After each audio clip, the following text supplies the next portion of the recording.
memohon kepada Allah ampunan dengan membaca doa kafaratul majlis.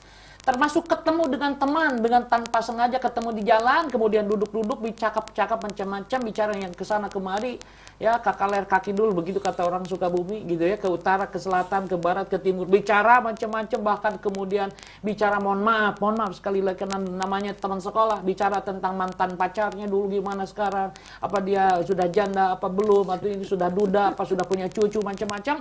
Kemudian di situ ada sesuatu yang tidak disukai, maka kalau melihat redaksinya, ini adalah redaksi umum, maka itu disunahkan untuk membaca tadi ya doa kafaratul majlis.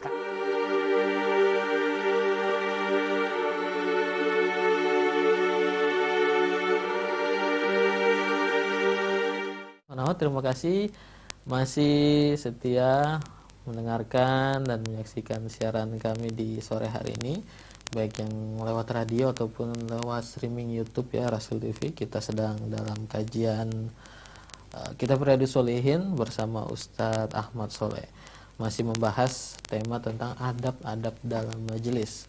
Di kesempatan pekan ini kita melanjutkan adab-adab majelis tentang doa kafaratul majelis. Rasulullah menganjurkan kepada umatnya selesai majelis ya, baik itu musyawarah atau taklim, kajian, untuk membaca doa kafaratul majelis. Dan ini hal yang mungkin sudah lumrah ya, kita sering laksanakan. Yang menjadi pertanyaan juga Pak Ustadz, dalam doa kafaratul majelis itu kan ada doa mohon pengampunan gitu Pak Ustadz ya. Nah, apakah memang kafaratul majelis ini sunnahnya hanya ketika musyawarah atau kajian? Bagaimana dengan pertemuan-pertemuan yang sifatnya tidak formal, seperti berjumpa dengan saudara atau teman, silaturahim, yang kadang memang di situ juga sering kita bercanda, membahas hal-hal yang mungkin dalam tanda kutip tidak terlalu bermanfaat gitu. Apakah perlu juga membaca kafaratul majelis ini begitu Pak Ustaz? Nah, ini gitu kan, saya memiliki beberapa pandangan. Pertama, apakah doa ini dikhususkan untuk majelis ta'lim, termasuk tadi musyawarah? Bahkan kita belum menemukan doa kafaratul majlis untuk musyawarah gitu kan. Tetapi justru kita memasukkan juga majelis musyawarah, menjadikan tempat untuk dibacakannya doa kafaratul majlis. Apakah juga kalau kita misalnya di tempat, kan misalnya itu satu majelis ya, ruangan tempat bekerja, sering ada komunikasi bawahan atasan, bawahan dengan bawahan, atasan dengan atasan, apakah juga dari waktu yang ditentukan kita disunahkan atau paling tidak dibolehkan membaca ini? Saya berpendapat bahwa itu termasuk ya, memohon kepada Allah ampunan dengan membaca doa kafaratul majlis.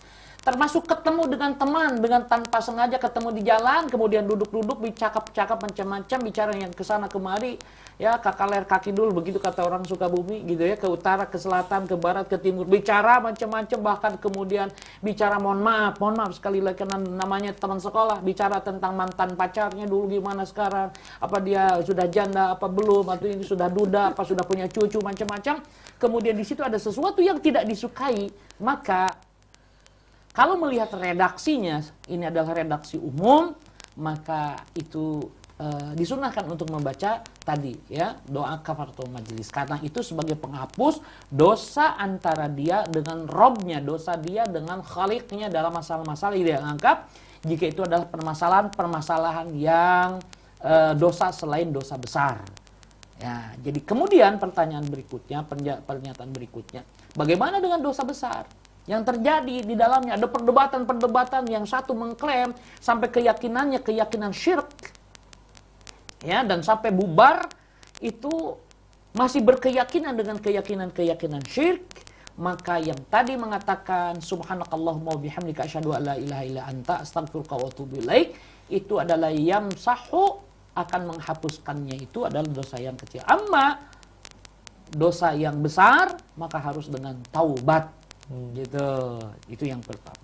Kemudian yang kedua tadi, berikutnya adalah tadi dosa antara Bani Adam, hak adami ya, yang harus ditunaikan, tetap harus dosa itu harus ya tadi meminta maaf. Namun kemudian permasalahannya begini.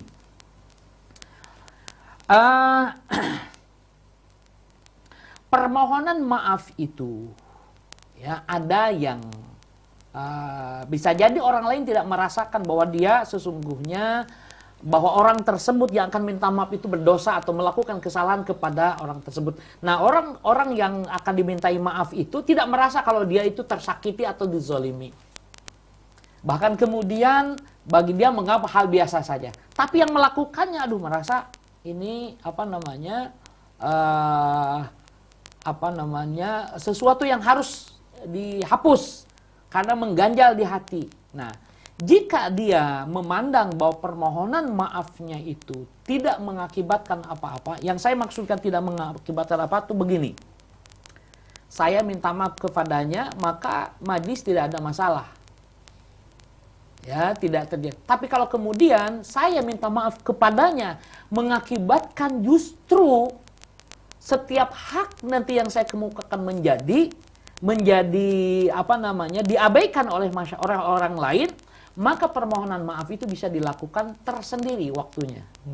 Jadi tidak langsung, ya. Jadi memang tinjauan ini tidak apalagi misalnya seorang guru minta maaf sama murid. Ini orang lain, orang awam memandangnya beda. Seorang guru minta maaf sama murid padahal biasa menurut kita. Hal biasa, saya minta maaf kalau begitu. Tapi itu bisa mengakibatkan penilaian orang, loh, padahal dia kan guru ya, kok minta maaf sama muridnya? Padahal guru itu kan orang ikhlas gitu kan, tidak siapapun, pokoknya kalau dia saya bersalah saya minta maaf. Tapi orang lain gitu kan, memandang bahwa itu adalah sikap yang menjatuhkan harga diri atau wibawa seorang guru. Sekali lagi, padahal itu sangat disukai. Dari sisi pribadi seorang guru itu bagus sekali meminta maaf. Tapi kemudian mata orang-orang awam menilainya akan menjadi berbeda. Nah, oleh sebab itu maka tidak mengapa kalau kemudian meminta maafnya kepada orang tersebut secara khusus. Berempat, arba'atu a'yun, 4 mata, ya. 4 mata saja. Jadi, aduh mohon maaf tadi saya tidak masalah, ya. Intinya bahwa itu meminta maaf dan dimaafkan. Maka efek-efek yang lain, ya, efek-efek yang lain seperti tadi bisa saja dihindari. Sebagaimana nanti keumuman minta maaf. Bahkan ada kesalahan yang sudah tidak diingat oleh orang yang kita dalam tanda petik kita zalimi. Bahkan dia sudah lupa, kita malah mau minta maaf, boleh-boleh saja. Misalnya dia kehilangan sesuatu. Padahal dia sudah lupa. Nah, dia setelah beberapa saat mau minta maaf, taubat dia kan, karena baru dengar bahwa hak adami harus ditunaikan. Kalau permintaan maaf itu tidak mengakibatkan retaknya hubungan dia sebelumnya yang sudah dianggap harmonis, karena memang dia tidak tahu siapa yang ngambil barang dia itu, gitu kan. Nah, tapi justru dengan meminta maaf itu akan meretakkan komunikasi, maka sebagian ulama mengatakan cukup dia mohon ampun kepada Allah Subhanahu wa taala dan dia mengganti dengan banyak beramal yang lainnya. Ini jadi kemudian bisa jadi dia orang tersebut banyak beramal kepada orang tersebut, ya, kepada orang yang haknya diambil misalnya, mohon maaf. Dulu uangnya pernah diambil katakan 10.000 rupiah, gitu kan. Nah, dia dapat berbuat baik selain bersedekah kepada orang lain, dia pun paling tidak ya sedekah, bukan sedekah ya, dalam bahasa kita traktir, dan bahasa kita kan sedekah lah itu. Mentraktirnya atau kemudian memberi kepada putranya atau kepada putrinya sebagai uang saku misalnya, sebagai bukti bahwa kita bersyukur kepada Allah, gitu kan. Karena semua nanti ada perhitungan-perhitungannya, gitu kan. Nah, kita berharap bahwa perhitungan itu mampu menghapuskan kekurangan dan kesalahan kita dengan rahmat Allah Subhanahu wa taala. Nah, wasilahnya kita banyak berbuat baik. Maka oleh sebab itu bahwa kebaikan itu mampu menghapuskan keburukan-keburukan. Maka salah satunya itu tadi. Maka orang-orang, para ulama itu kalau apa saja, ini tanya istighfar. Imam saya begini, udah banyak istighfar. Karena manfaat dari istighfar itu dahsyat sekali, gitu ya. Tetapi lain lagi, udah kamu banyak beramal. Nah, jadi antara istighfar, banyak sedekah ya, itu sangat cepat kepada sebuah proses keinginan-keinginan kita.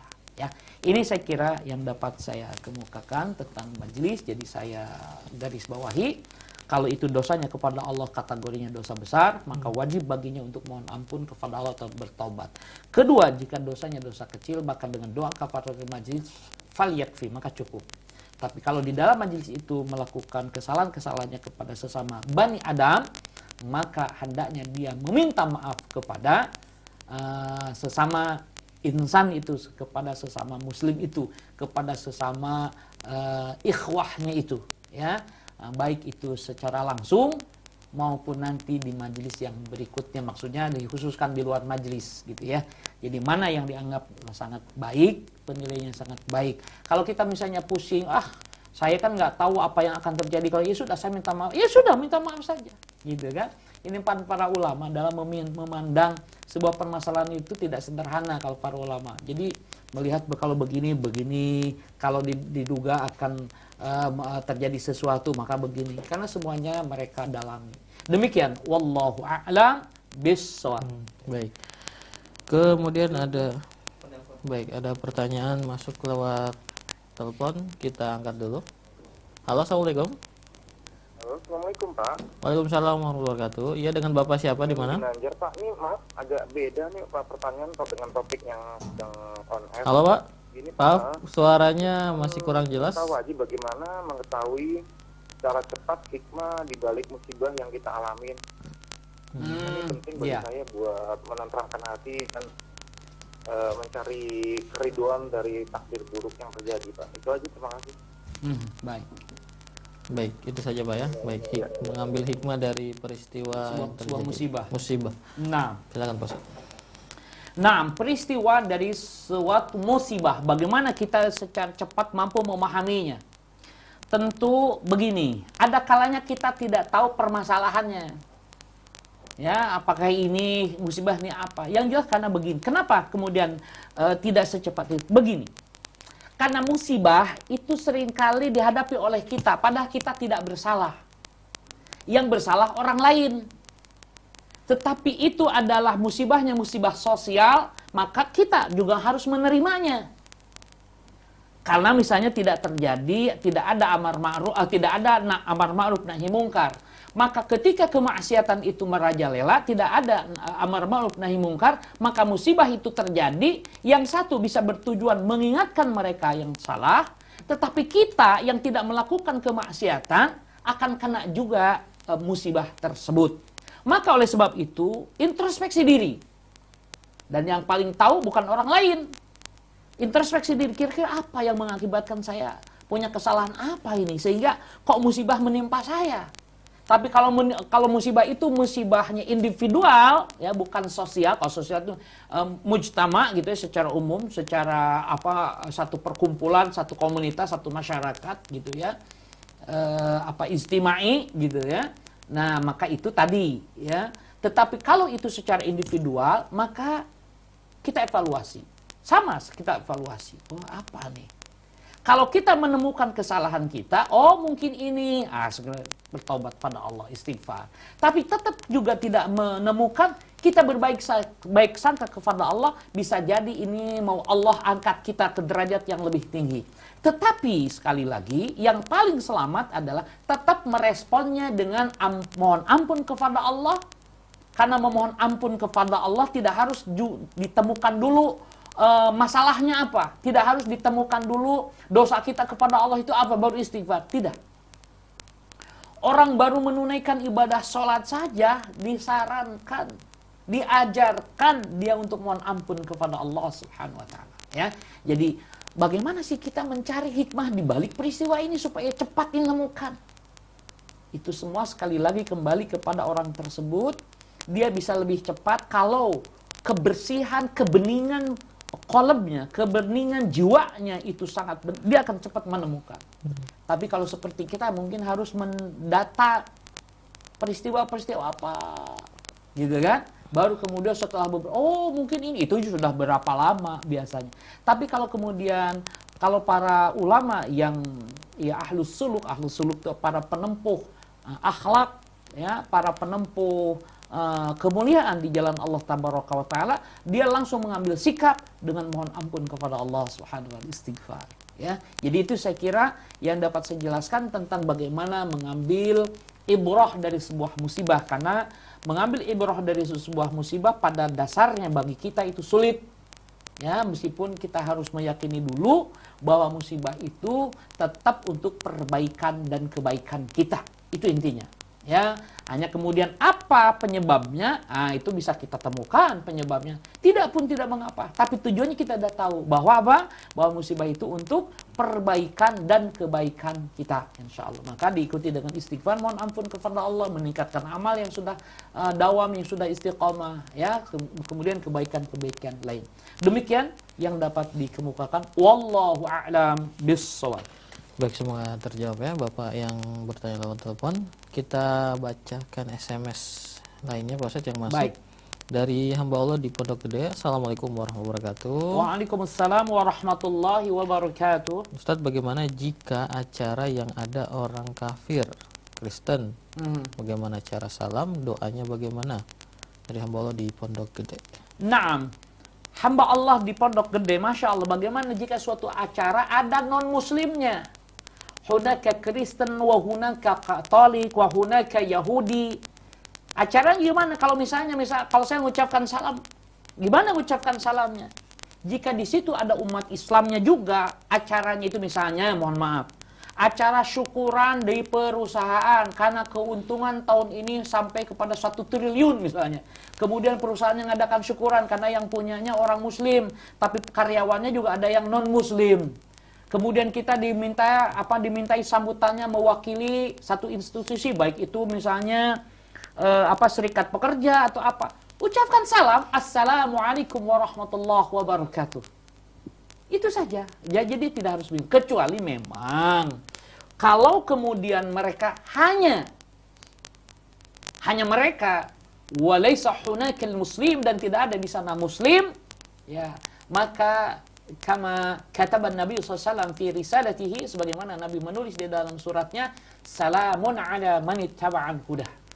Tapi kalau kemudian di situ sekali lagi campur, ada muslim, ya, ada non muslim, maka ucapkan assalamualaikum warahmatullahi wabarakatuh.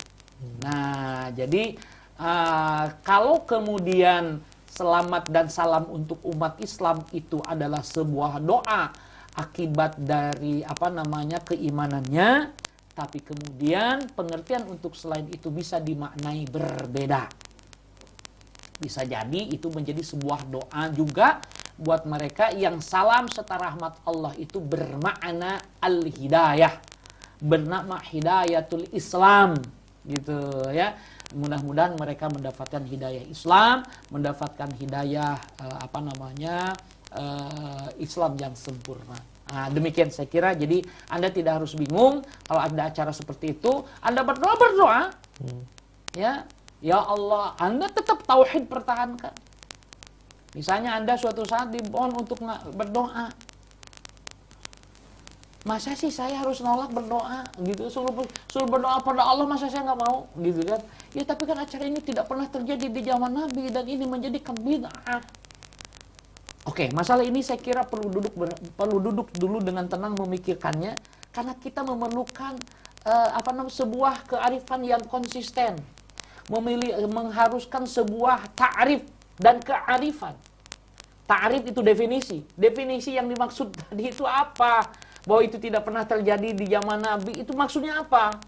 Jadi kita inikan dulu, dan apa yang kemudian itu tidak boleh, yang tidak terjadi di zaman Nabi, kemudian yang kemudian kita mau mencoba mengadakan sesuatu yang tidak ada di zaman Nabi, itu mana yang boleh dan mana yang tidak boleh. Ini perlu duduk dan perlu kejelasan.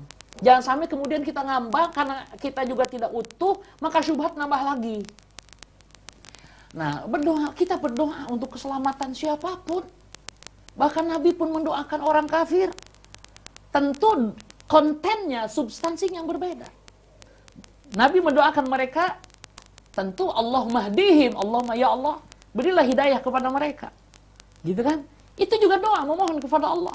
Adapun bagi kita, ihdihim bisa diartikan semoga Allah memberikan taufik kepada kita.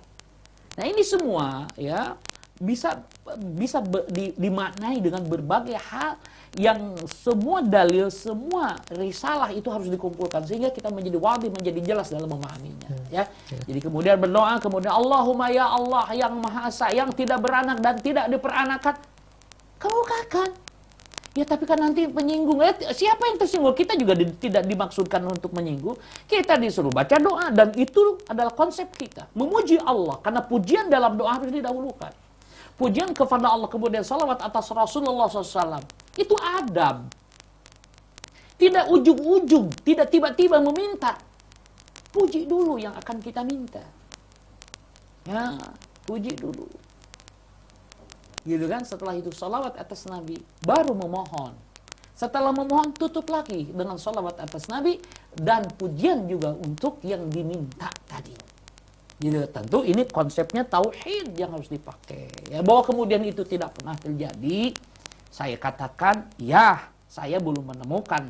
Ya, ada satu majelis di mana di situ ada orang banyak, kemudian sahabat atau Nabi berdoa untuk kebaikan mereka. Tetapi yang jelas kalau dalam pemahaman kontekstual bisa kita pahami bahwa doa itu pun juga seharusnya pernah disampaikan oleh para para dai muslim pada zaman awal untuk kebaikan mereka. Ya, demikian saya kira yang dapat saya kemukakan.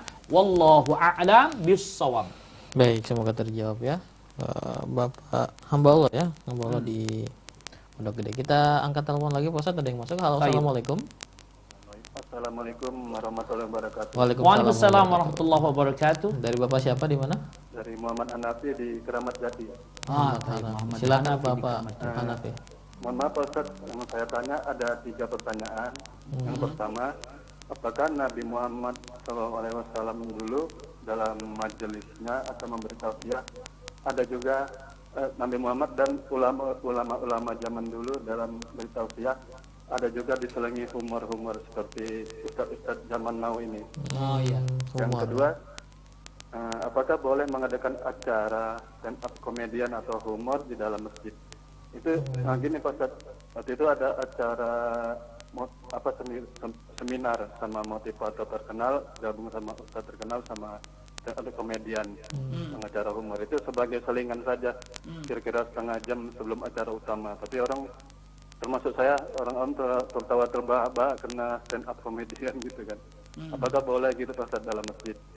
Yang kedua Pak Ustaz, saya juga pernah ikut pengajian sama Ustaz yang juga terkenal di dalam masjid. Setelah memberikan tausiah, Ustaz itu menjual bukunya, tapi buku-buku lama, setengah harga istilahnya untuk pengganti ongkos cetak gitu. Tidak mencari keuntungannya. Nah itu saya tanya Pak Ustaz. Mohon penjelasannya. Terima kasih banyak. Assalamualaikum warahmatullahi wabarakatuh. Waalaikumsalam warahmatullahi wabarakatuh. Naam. Apakah humor, apakah Nabi dan ulama-ulama terdahulu dalam menyampaikan risalahnya juga ada selingan-selingan humor? Begini, ikhwatul iman, Pak Muhammad Hanafi, kita mendapatkan informasi tentang khutbah-khutbah tausiah Nabi itu seringkali kita temukan itu sangat pendek-pendek. Jadi khutbah khutbah Nabi maupun para sahabat jarang yang seperti kita sampai setengah jam, 25 menit. Jarang sekali. Khutbah-khutbah yang saya temukan itu biasanya para Nabi dan para sahabat itu tematis. Langsung angkat sampai langsung nyampe, paham. Kalau kita perlu bayan, perlu penjelasan maksud ayat ini seperti apa, maksud sunnahnya seperti apa. Nah, jadi kalau dulu para sahabat itu langsung paham, gitu kan? Karena mereka sendiri juga mengalami turunnya ayat, bagaimana Nabi jadi ketika disampaikan oleh para sahabat, ya, ada juga memang mereka yang belum memeluk Islam. Mereka mengerti juga. Nah, baru di sini kemudian ada dialog-dialog bagi yang belum mengerti. Nah, oleh sebab itu sekali lagi bahwa ceramah-ceramah, kalau kita sebut pidato-pidato atau khutbah-khutbah Nabi dan para sahabat itu qasir, ringkas. Gitu ya. Ya, jadi qasir sekali. Jadi sangat ringkas sekali. Nah, maka kemudian kalaupun ada nanti ada lagi di satu kondisi Rasul juga bercanda.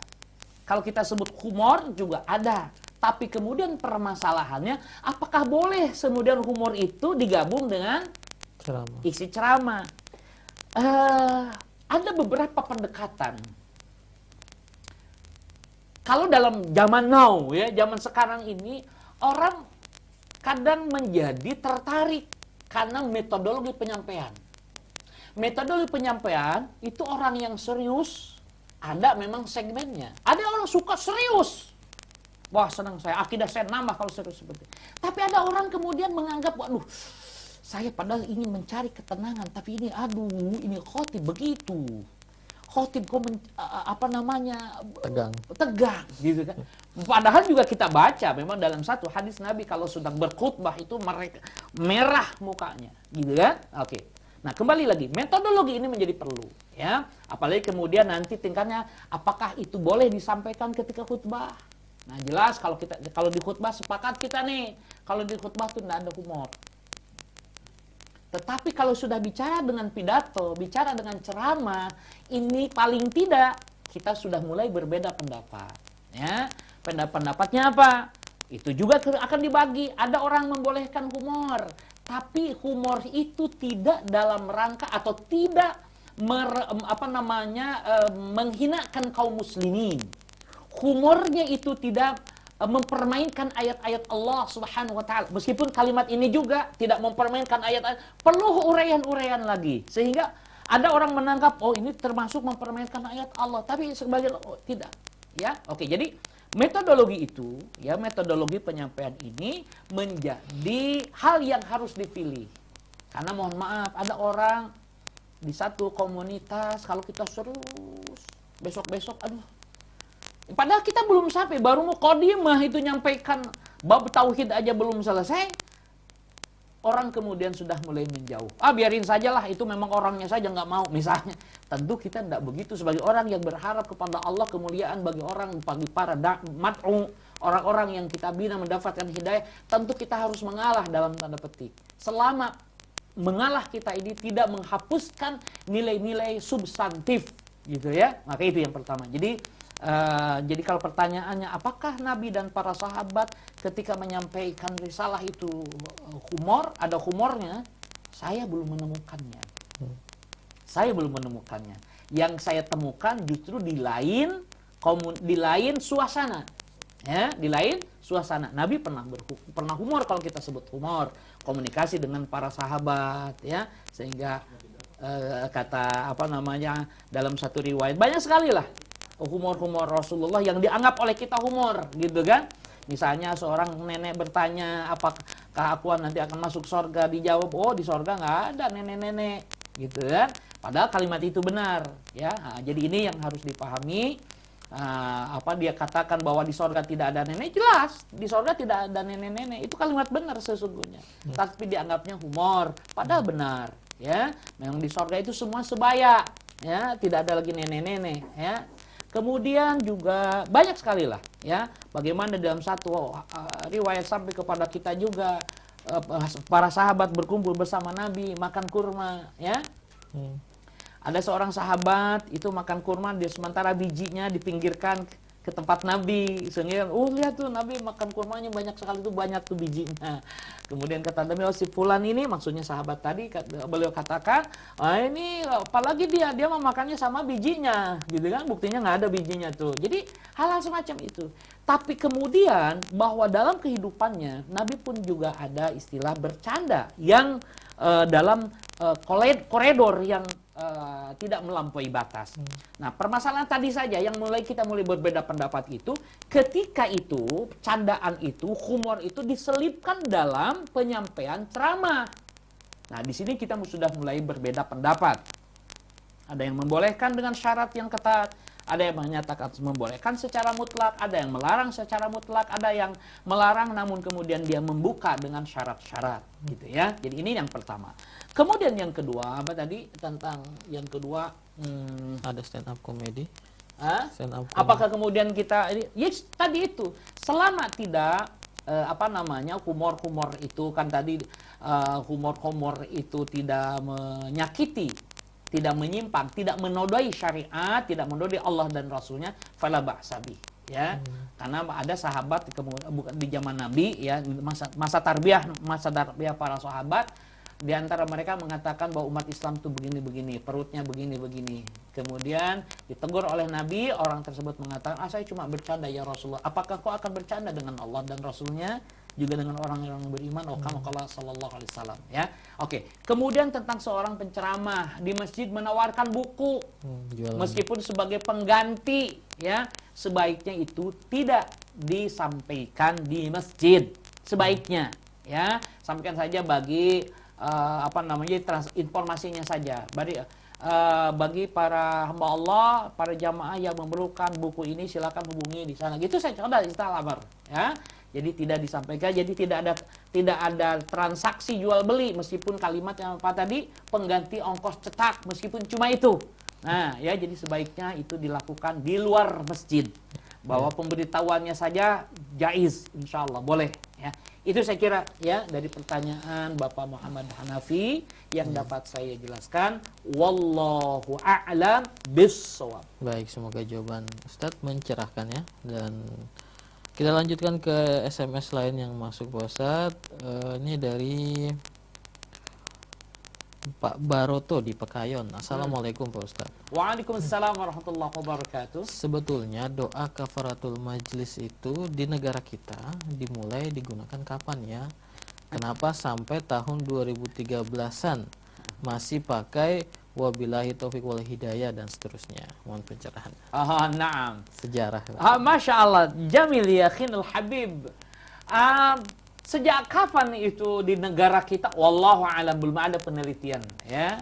Mulai kapan dimulai? Tapi yang jelas kita bersyukur, dan itu sudah wabillahi taufiq wal hidayah. Itu doa bagus, mendoakan agar kita mendapatkan hidayah dari Allah, mendapatkan taufik. Tetapi yang dimaksud doa kafaratul majlis itu saya kira bertahap. Ya, kan tidak semua kita tiba-tiba langsung mengerti seluruh risalah Islam dari A sampai Z, dari alif sampai iya. Ada dari kita mulai dari alif, ba, ta, tha. Ya, yang saya maksudnya alif, ba, ta, tha itu bukan betul-betul alif, ba, ta, tha. Maksudnya ada alif, ba, ta, tha. Jadi baru 4 bagian dari sekian banyak bagian dalam syariat Islam.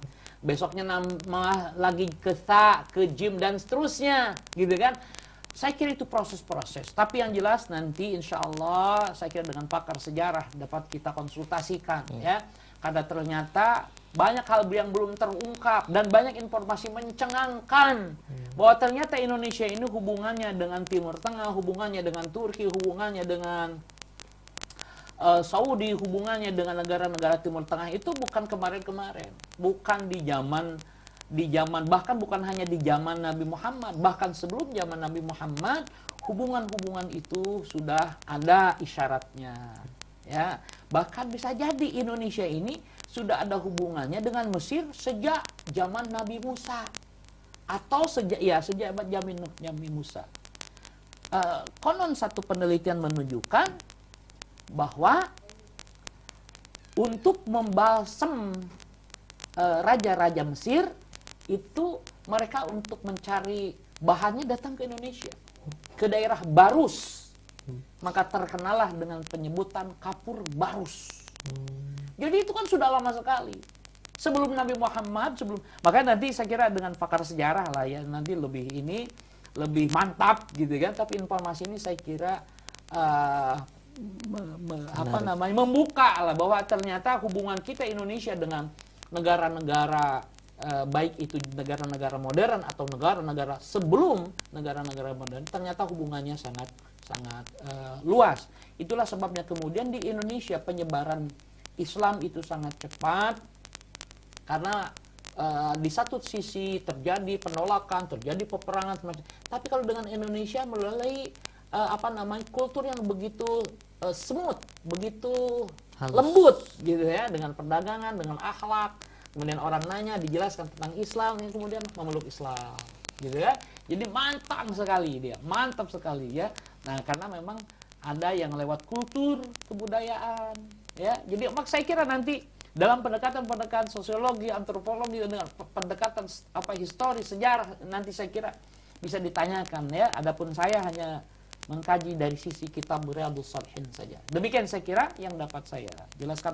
Wallahu a'lam bissawab. Ya, terima kasih ya Pak Baroto, diberkahi atas pertanyaannya, semoga terjawab. Kita ke siapa ini?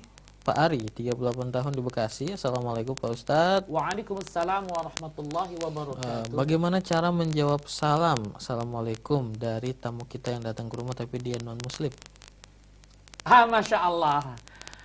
Ada non muslim, Masya Allah. Akhirnya Habib, siapa tadi? Pak Ari. Pak Ari, Masya Allah. Ada non muslim mengucapkan salam, jelas salamnya, Assalamualaikum, ke rumah kita. apa yang harus kita jawab? Nah, jelas. Kalau jelas salamnya jelas, maka jawabnya waalaikumsalam. Tapi dia non muslim, ya akhina al-habib. Nah, dia non muslim. Tapi Quran mengatakan apabila kau diberi hormat dengan penghormatan, kembalikanlah penghormatan itu dengan yang lebih baik atau minimal dengan yang semisal. Tapi bukankah hadis mengatakan apabila non-muslim itu mengucapkan salam Assalamualaikum cukup dengan waalaikum atau waalika? Nah, itu ketika salamnya tidak jelas. Assalamualaikum. Asam bermakna racun, kebinasaan. Assalamualaikum, kecelakaan, racun buat kamu. Waalika. Waalika ini sesungguhnya bisa mewakili cukup tadi wa'alika. Tetapi berdasarkan ayat tadi bahwa kita membalikannya yang sebisa. Dan itu ayatnya umum. Loh, memang dia akan salam. Loh, wa'alaikumussalam tadi kan dimaknai. Wa'alaikumussalam bermakna doa. Ini jawaban, bukan memulai ini. Ya, jawabannya. Semoga Allah memberikan keselamatan kepada Anda juga. Maksudnya apa? Keselamatan. Semoga Allah memberikan hidayah agama yang mengakibatkan engkau selamat. Begitu. Ya. Menarik sekali. Misalnya begini.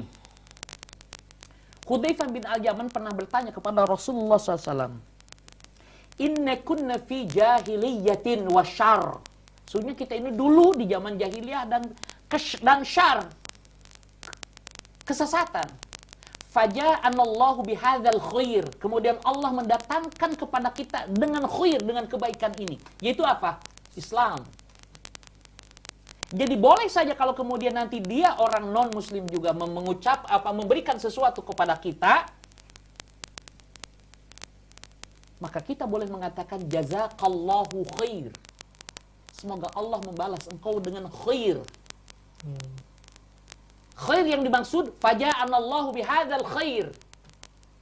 Gitu. Jadi, nah oleh sebab itu saya kira, mohon maaf bahwa bisa jadi kelangkaan-kelangkaan penggalian itu mengharuskan kita membuka kembali berbagai referensi bahwa perbedaan-perbedaan itu kerap terjadi, itu iya.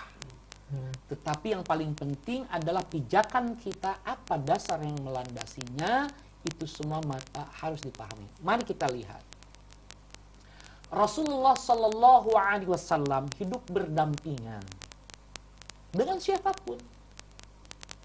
Di Madinah dengan Yahudi, ya, dengan Nasrani. Di Madinah tuh. Di Mekah sendiri beliau begitu baik, tetap berdampingan dengan saudara-saudaranya, dengan paman-pamannya yang menentang risalahnya.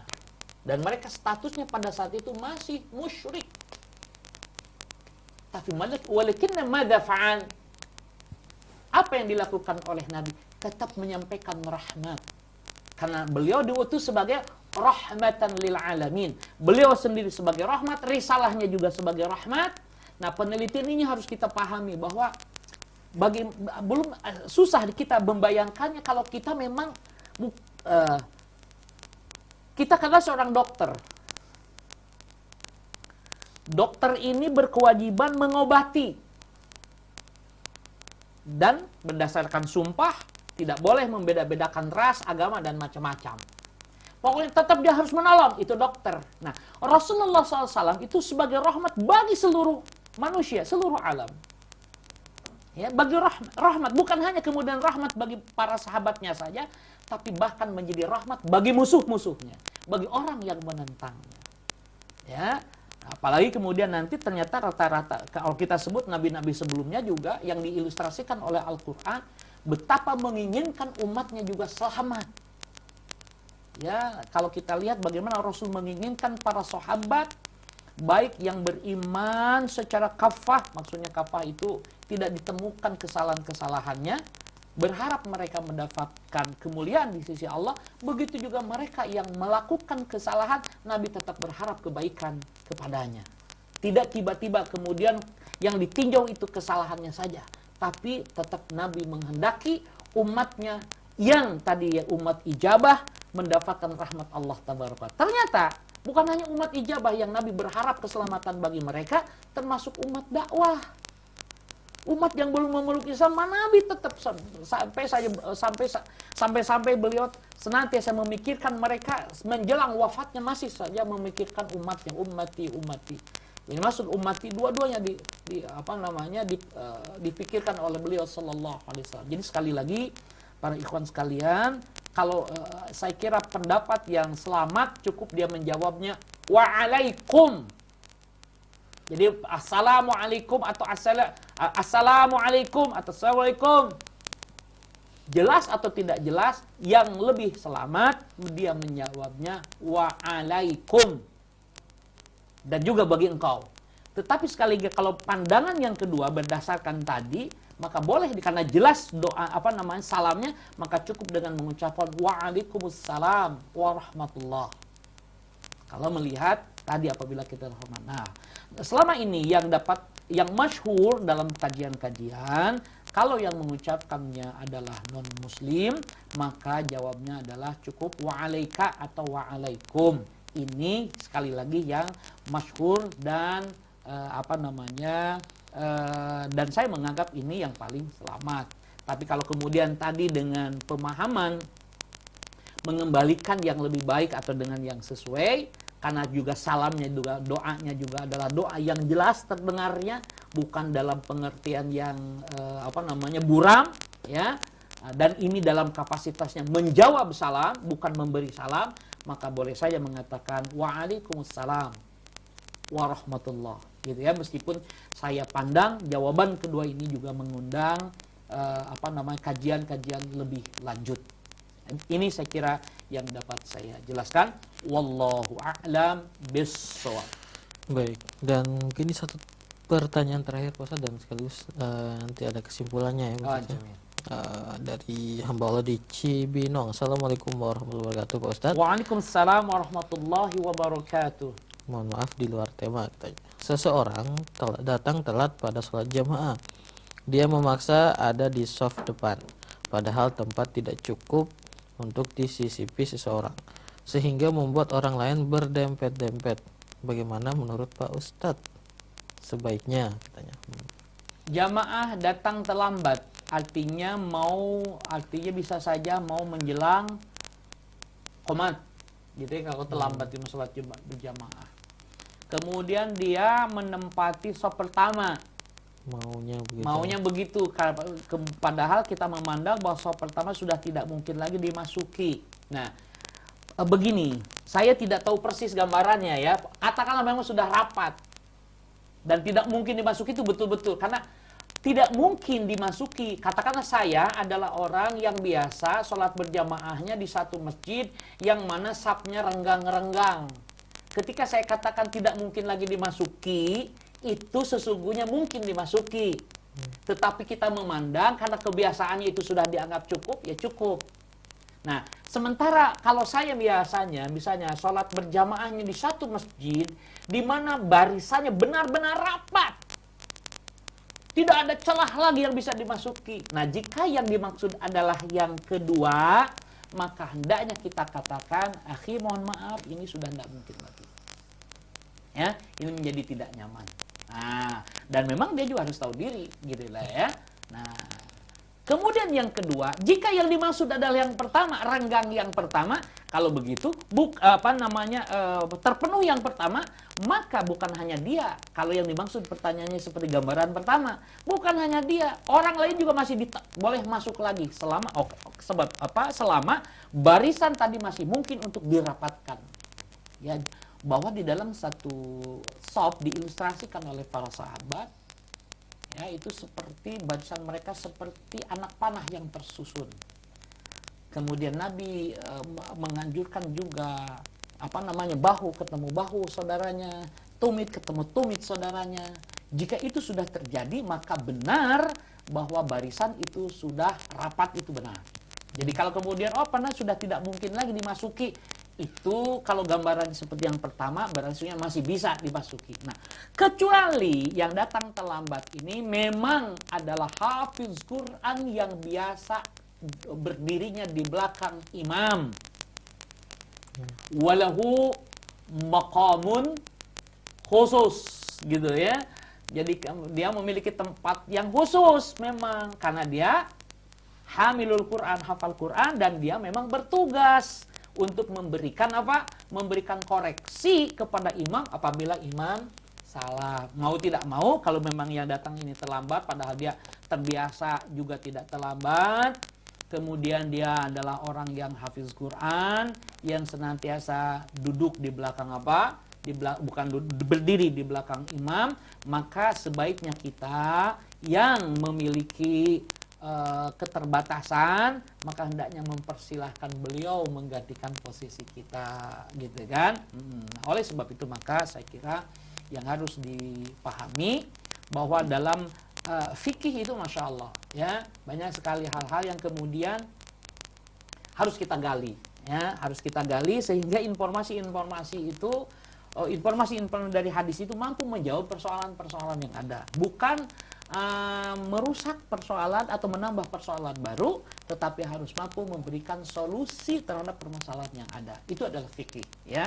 Begitu juga tafsir. Tafsir itu bukan untuk memporak-porandakan pemahaman yang sudah ada, tetapi untuk mengakomodasi pemahaman yang sudah ada, namun mampu menjawab persoalan-persoalan baru yang belum ditemukan dalam kehidupan sebelumnya. Jadi ini saya kira, ya, sebagai jawaban dari saya. Jadi pertama, Anda boleh mengatakan karena barisan ini sudah penuh, sebaiknya Anda di barisan kedua kalau memang itu adalah orang yang tidak memiliki kedudukan, tidak memiliki tugas, tidak memiliki amanat, ya.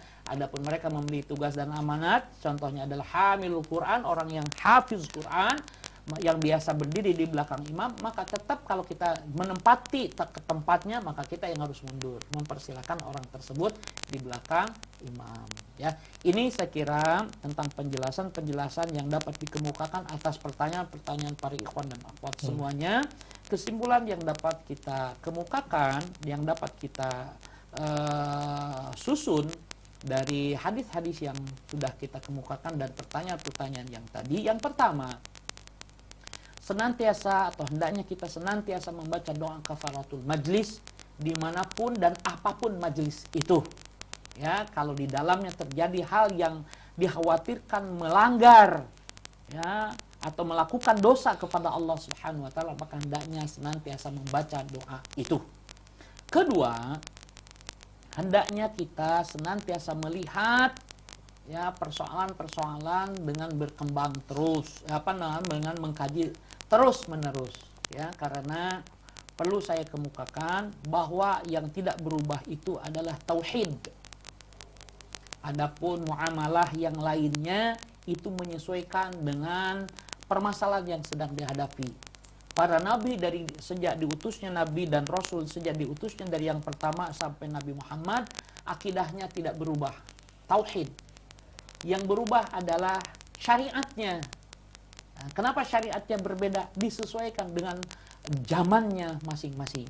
Nah, oleh sebab itu ini saya kira menginspirasikan kita agar kita mampu mengakomodir permasalahan itu dengan mengemukakan argumentasi yang bisa dijadikan dari kitab Allah dan sunnah, yang dijadikan sandaran atau pijakan bagi permasalahan-permasalahan yang kita hadapi di zaman now ini, di zaman sekarang ini. Ini saya kira yang dapat disimpulkan sementara mudah-mudahan dapat memberikan manfaat kepada kita semua dan mendapatkan kebaikan, dinilai sebagai kebaikan di sisi Allah Subhanahu wa taala. Demikian, wassallallahu ala nabiyyina Muhammadin walhamdulillahi rabbil alamin. Subhanakallahumma wa bihamdika asyhadu an la ilaha illa anta astaghfiruka wa atubu ilaik. Wassalamu alaikum warahmatullahi wabarakatuh. Waalaikumsalam warahmatullahi wabarakatuh. Kami ucapkan terima kasih Ustaz, jazakumullah khairan atas kehadirannya, memberikan kajian, memberikan tausiah dan nasihat untuk kita semua di Radio Saudara Rahim. Dan semoga apa yang disampaikan bermanfaat ya, bisa kita amalkan dan sampaikan juga kepada saudara-saudara kita yang lainnya. Semoga Ustaz senantiasa diberikan kesehatan sehingga bisa terus hadir di Rasil untuk membagi ilmunya. Dan juga terima kasih Ikhwan Akhwat atas partisipasinya di sore hari ini untuk telepon dan SMS yang tidak sempat kami angkat atau terbaca, mohon maaf karena keterbatasan waktu. Dan untuk sebelum penutup ya, kami membacakan lagi ada satu adlibs bagi Ikhwan dan Akhwat. Kami sampaikan Radio Saudara Rahim bekerja sama dengan acara Hafiz Indonesia. Hafiz Indonesia 2018 mencari bakat muda menghafal Al-Quran. Silakan daftarkan Ikhwan Akhwat atau mungkin ada adik, anak, keponakan untuk mengikuti audisi Hafiz 2018. Persyaratannya warga negara Indonesia atau warga negara asing bisa ikut, perempuan atau laki-laki dengan usia 3 sampai 10 tahun sebelum Juni 2018 dan memiliki hafalan Al-Quran minimal 5 juz. Nah, untuk mendaftar silakan bisa didapatkan formulirnya di website rcti.tv dengan melampirkan foto diri serta rekaman video bacaan satu surah yang dihafal dengan minimal 30 ayat dalam satu keping DVD. Dan bisa dikirimkan ke tim Hafiz Indonesia 2018 di MNC Studio atau RCTI Produksi di alamat Tower 1 lantai 5 Jalan Raya Pejuangan nomor 1 Kebonjeruk, Jakarta Barat. Untuk keterangan lebih lanjut silakan menghubungi SMS ke 08 880 113 8624 dan juga bisa email ke hafiz.indonesia@mncgroup.com. Dan tentunya audisi Hafiz Indonesia ini gratis. Silakan mendaftar ya Akhwat. Dan sebagai penutup di program acara tausiah sore ini, kami yang bertugas, saya Julfikar, ada Ondi di balik kamera, Bang Yusuf di meja operator, ada Fajar di switcher dan Agus sebagai produser, dan teman-teman yang bertugas di daerah undur diri, mohon maaf apabila ada kesalahan dan kekurangan. Bila itu hidayah. Assalamualaikum warahmatullahi wabarakatuh.